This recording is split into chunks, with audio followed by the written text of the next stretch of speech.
हरे कृष्णा। आप सभी का दिन शुभ और मंगलमय हो।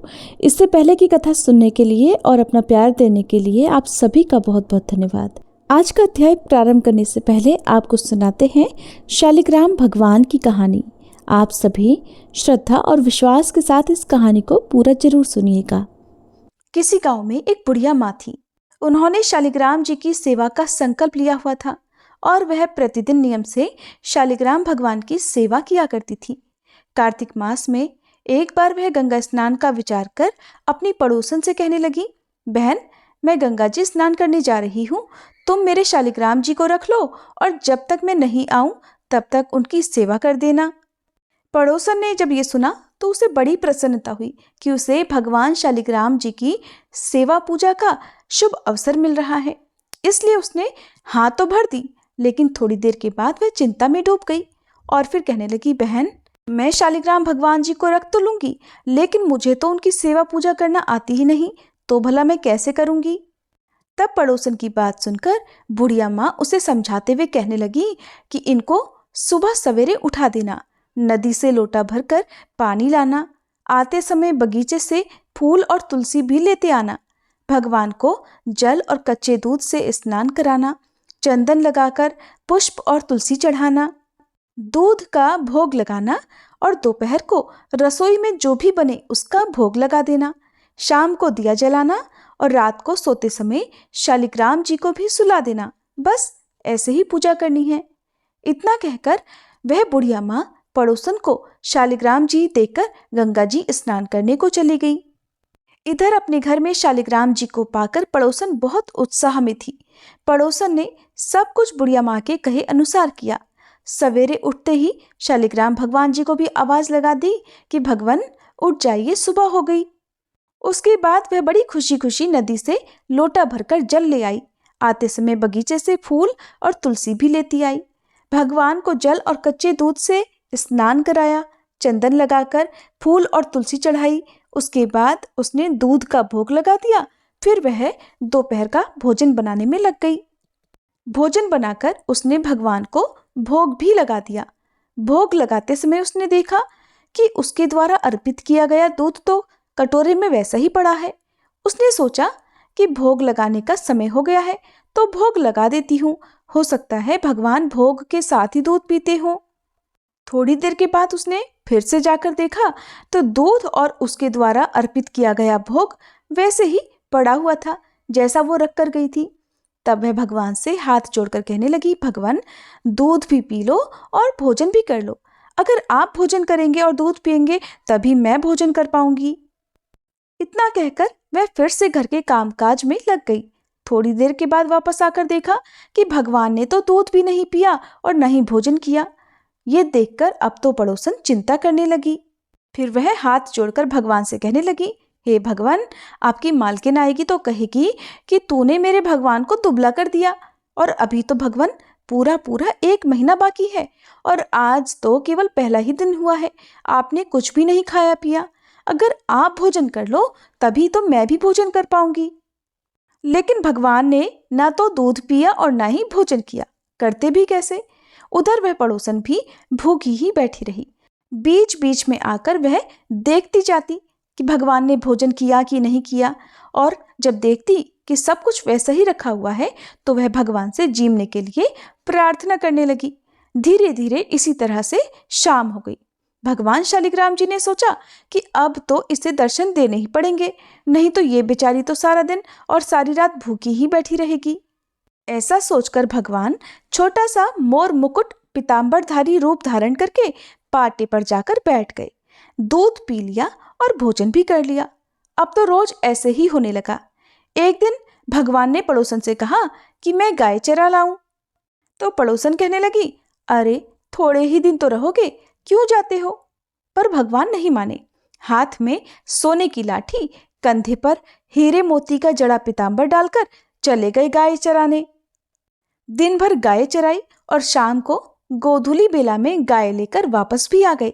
अब तो रोज ही रोज पड़ोसन के घर में ऐसा होने लगा। भगवान रोज दूध पीने लगे और भोजन करने के बाद गाय चराने चले जाते और शाम को गोधूली बेला में वापस भी आ जाते। इसी तरह धीरे धीरे करके कार्तिक मास बीत गया।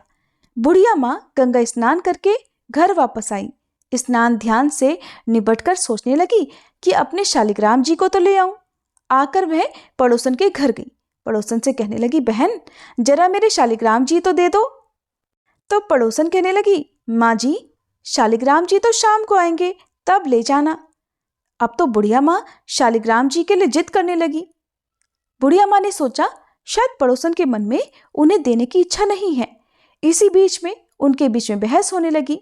उनकी बहस को सुनकर आसपास के बहुत सारे लोग इकट्ठे हो गए। लोगों को देखकर वे पड़ोसन कहने लगी, भाई लोगों जरा इन बुढ़िया माँ को समझाओ। जैसे इन्होंने 1 महीना निकाला वैसे ही शाम तक थोड़ा और सब्र कर ले। लेकिन बुढ़िया माँ तो धरना देकर बैठ गई और कहने लगी, मैं तो बस अपने शालिग्राम जी को लेकर ही घर जाऊंगी, वरना यहीं बैठी रहूंगी। बुढ़िया माँ को लगा कि शायद उसकी पड़ोसन झूठ बोल रही है। बुढ़िया माँ उसे डपट कर कहने लगी, बता तूने कहाँ छुपा कर रखा है मेरे शालिग्राम जी को। लेकिन पड़ोसन हाथ जोड़कर बार बार कहती रही और बुढ़िया माँ को समझाती रही कि माँ जी शाम को जब शालिग्राम जी आ जाए तब ले जाना। लेकिन बुढ़िया माँ को कोई बात ही समझ में नहीं आई। और इधर जब शाम हुई तो भगवान जी गाय चराकर वापस आए और गाय को उसकी जगह पर छोड़कर भगवान उस पड़ोसन के घर के मंदिर में खुद ही विराजित हो गए। ये देखकर पड़ोसन बुढ़िया माँ से बोली, माँ जी आ गए आपके शालिग्राम जी, लो अब ले जाओ अपने भगवान जी। पड़ोसन ने तो कह दिया, लेकिन बुढ़िया माँ को भगवान जी दिखाई ही नहीं दिए। उसे कुछ भी समझ में नहीं आया। तब बुढ़िया माँ बोली, तू इतनी देर से मना क्यों कर रही थी? जरूर तूने ही कहीं छुपा कर रखा था मेरे भगवान को। और बुढ़िया माँ भगवान जी को इधर उधर ढूंढने लगी, लेकिन पड़ोसन को तो सामने ही भगवान जी दिखाई दे रहे थे। बुढ़िया माँ की बात सुनते ही पड़ोसन को सब समझ में आ गया। खुशी के मारे उसकी आंखों से आंसू बह निकले। उसने भगवान के सामने हाथ जोड़ लिए और फिर वह भगवान जी से बोली, भगवान मुझे तो आपने दर्शन दे दिए, अब इन बुढ़िया माँ को भी अपना रूप दिखा दो, नहीं तो ये मुझ पर शक ही करती रहेंगी। अब तो भगवान को पड़ोसन की बात माननी ही पड़ी और पड़ोसन की बात मानकर भगवान ने मोर मुकुट पीताम्बर धरा, हाथ में सोने की लाठी ली और फिर बुढ़िया माँ को भी दर्शन दे ही दिए। बुढ़िया माँ ये सब देखकर हैरान रह गई। उनका बूढ़ा शरीर कांपने लगा और उनकी आंखों से आंसू भी झरझर बहने लगे। अब तो बुढ़िया माँ ने भगवान के और पड़ोसन के दोनों के पैर छू लिए और कहा, मैं तो इतने दिन से शालिग्राम जी की सेवा कर रही थी, पर मुझे तो कभी भगवान ने दर्शन ही नहीं दिए, क्योंकि मैंने भगवान को केवल मूर्ति मानकर उनकी सेवा की थी और असल में तूने ही भगवान को शुद्ध मन से सच्ची सेवा की, इसीलिए तो भगवान ने तुझे दर्शन दिए। हे भगवान, जैसे आपने उन्हें दर्शन दिए वैसे सबको देना। कथा अधूरी हो तो पूरी करना, पूरी हो तो मान करना। इस कथा को कहने सुनने और हुंकारा भरने वाले सभी की मनोकामनाएं पूर्ण करना। प्रेम से बोलिए शालिग्राम भगवान की जय। अब सुनिए आज का अध्याय। आकाशवाणी सुनने के बाद राजा ने जिस प्रकार आकाशवाणी ने कहा था ठीक वैसी ही व्यवस्था कर दी। क्रमशः 15वां दिन आते ही भगवान स्वयं 4 विग्रहों में प्रकट हो गए। बलभद्र, सुभद्रा और सुदर्शन चक्र के साथ भगवान जनार्दन दिव्य सिंहासन पर विराजमान हुए। भगवान के 4 दिव्य रूप संपन्न हो जाने पर संपूर्ण विश्व के उपकार के लिए पुनः आकाशवाणी हुई कि राजन, इन चारों प्रतिमाओं को वस्त्रों से भलीभांति ढककर इन्हें अपने अपने स्वाभाविक रंग की प्राप्ति कराओ। भगवान जनार्दन नील मेघ के समान श्याम वर्ण धारण करें। भगवान बलभद्र शंख और चंद्रमा के समान गौर वर्ण से विराजमान हो। सुदर्शन चक्र का रंग लाल होना चाहिए और सुभद्रा देवी कुमकुम के समान अरुण वर्ण की अर्थात लाल रंग की होनी चाहिए। इन विग्रहों पर पहले का किया हुआ रंग आदि संस्कार छूटने पर हर वर्ष नूतन संस्कार कराना चाहिए। केवल दिव्य वल्कल लेप रहने देना चाहिए। अगर कोई प्रमादवश इस लेप को दूर करेगा तो राज्य में अकाल और महामारी फैलेगी। राजन, तुम्हें भी नग्न रूप में इन मूर्तियों का कभी दर्शन नहीं करना चाहिए। अगर मनुष्य भी यदि नग्न रूप में इन्हें देखेंगे तो उनके लिए भी ये भय उपस्थित करने वाली होंगी। नाना प्रकार के लेप से लिप्त और विचित्र श्रृंगारों से युक्त मूर्तियों का ही दर्शन करना चाहिए। राजन, तुम्हारे ऊपर कृपा करके ही ये भगवान प्रकट हुए हैं और तुम्हारे ही कृपा से वे सब जीवों को धर्म, अर्थ, काम और मोक्ष प्रदान करेंगे। नीलाचल पर कल्प वृक्ष के वायव्य कोण में 100 हाथ की दूरी पर और भगवान नरसिंह के उत्तर भाग में जो बहुत बड़ा मैदान है, उसमें अत्यंत सुदृढ़ और 1000 हाथ ऊंचा मंदिर बनवाकर उसी में भगवान की स्थापना करो। पहले इस पर्वत पर जो प्रतिदिन भगवान नील माधव का पूजन करता था, वह विश्वावसु नाम वाला शबर अर्थात भील वैष्णवों में श्रेष्ठ है। उसके साथ तुम्हारे पुरोहित की मित्रता हो चुकी है। इन्हीं दोनों की संतति को भावी उत्सवों में भगवान के विग्रह पर लेप और संस्कार करने के कार्य में लगाया जाए। ऐसा कहकर वह दिव्य आकाशवाणी मौन हो गई। उसका उपदेश सुनकर राजा ने प्रसन्नतापूर्वक उसका पालन किया। जब बलराम, श्री कृष्ण, सुभद्रा तथा सुदर्शन चक्र पर आकाशवाणी के कहे अनुसार लेप आदि सभी संस्कार हो गए, तब उनकी आकृति बड़ी ही सुंदर हो गई। उसके बाद राजा ने महावेदी का पर्दा खुलवा दिया।